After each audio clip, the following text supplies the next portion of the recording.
Tonight, our All Points Bulletin is all about bagging some more jailbirds. Starting off with a guy who's become a serial escapee.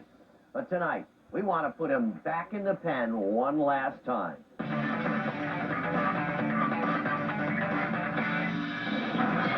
The first time Dennis Lilly escaped from a county jail in Kansas, he used homemade ropes. He'd served only 3 days of a sentence for theft and burglary. He was caught 9 days later. Lilly was sent to a high-security state facility where he escaped again by hijacking a prison. Captured. In his third attempt, Lilly stole a guard's uniform from the same prison. Just hours later, after a shootout that critically injured a police officer, he was back behind bars. Dennis Lilly was then sent to a maximum security prison in Missouri. But in December of 1986, that prison couldn't hold him either. Dennis Lilly is the only man to successfully escape from the Missouri State Penitentiary. We profiled Lilly's case a half a dozen times since his escape.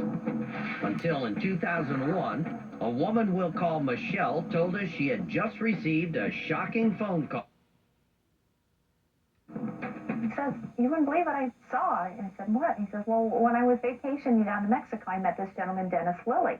And he had told me his run-in with the law, et cetera, and then I just saw him tonight on America's Most Wanted." Lilly was apparently teaching parasailing on a small island off of Puerto Vallarta. Up to him, he disappeared again into the wild blue yonder. Lilly's been on the run for more than 20 years, so the photos of him are getting old. But here's an age-enhanced photo that might help identify the now 60-year-old escapee.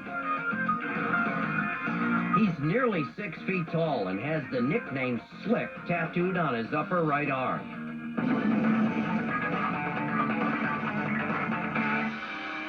Everybody remembers significant events where they were in their life when things happened. I know exactly where I was on April the 2nd of 1995. How could he forget? That's the day this bullet almost killed Houston Police Sergeant Jim Binford during an intense gun battle with this man, Jose Salas. Cops say Salas and an accomplice kidnapped a nightclub bartender and demanded a $5,000 ransom. The exchange was set to go down in this parking lot, where Houston police waited undercover. A gun battle broke out. During the process of that gun battle, I was shooting the crook that was driving and was shooting at us.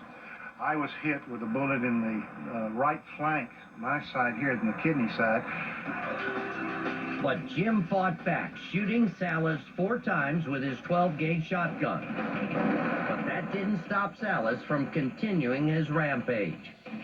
I can't remember a more evil sight of that man cursing me as he was trying to kill me.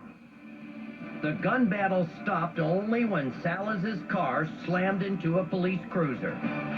Salas was sentenced to be locked up for the next 105 years. He was sent to the Garza East Prison in Beeville, Texas. But when he saw an opportunity to escape in March 1997, he took it. The rec officer closed the door, and for some reason it failed to secure all the way. Salas bolted through the door and headed straight for the fences. The first fence he went over was the recreation yard fence, approximately 12 feet high, with razor wire at the top. Then cops say Salas scaled 2 more treacherous barriers and disappeared.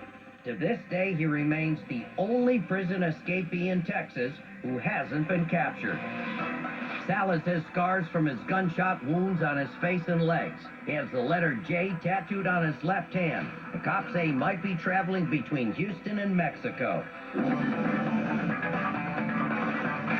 2 New Jersey inmates, Otis Blunt and Jose Espinoza, shared adjoining cells. They also shared birthdays right around Christmas Day.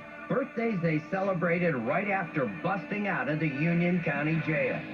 In this business, nothing surprises me, but it was a very difficult thing to accept. Blunt was about to be tried for assault and robbery. Espinoza, who cops say belonged to the Blood Street Gang, was awaiting sentencing for the murder of a rival gang member. Soon after being placed in adjoining cells of the jail's maximum security unit, they hatched their plan to break out. They had taken a couple of devices. One was a wire, and they used the wire to cut through the grout in between the cement blocks. They then took a wheel off of a water valve, and they hit the cement block. To mask their handiwork, they hid the broken cement in their footlockers and covered the walls with pictures of pinup girls. All this continued for about a week, until December 15th, when Blunt finally punched through their common wall and squeezed into Espinoza's cell. They then breached the outer wall, climbed across a roof, jumped off the roof over a fence. Fantastic leap, but it worked. When the guards entered into the cell, and what I saw were, in effect, dummies. They had taken the foam out of the mattress and shaped it into the form of a body so that it looked like someone was sleeping with their knees bent. And that's not all the guards found. Blunt and Espinoza also left behind a piece of paper with a drawing of a middle finger fully extended and a message for one of their jailers. Thank you, Officer Blank, for the tools needed. You're a real pal.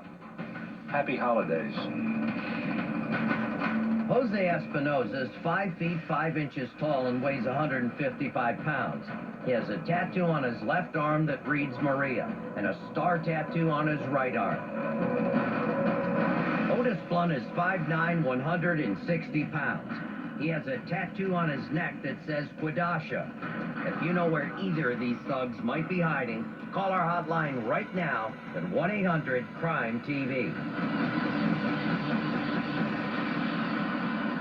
It's hard to believe, but these two lowlifes used a wheel like this one and a piece of wire fence like this to spring themselves out of jail.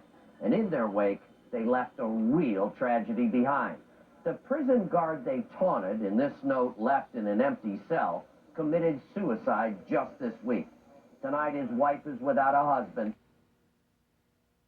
without her father. And these two creeps were the key to his distress. So let's make sure these two lowlifes are brought back to face the music. Leave your tip right now at 1-800-CRIME-TV.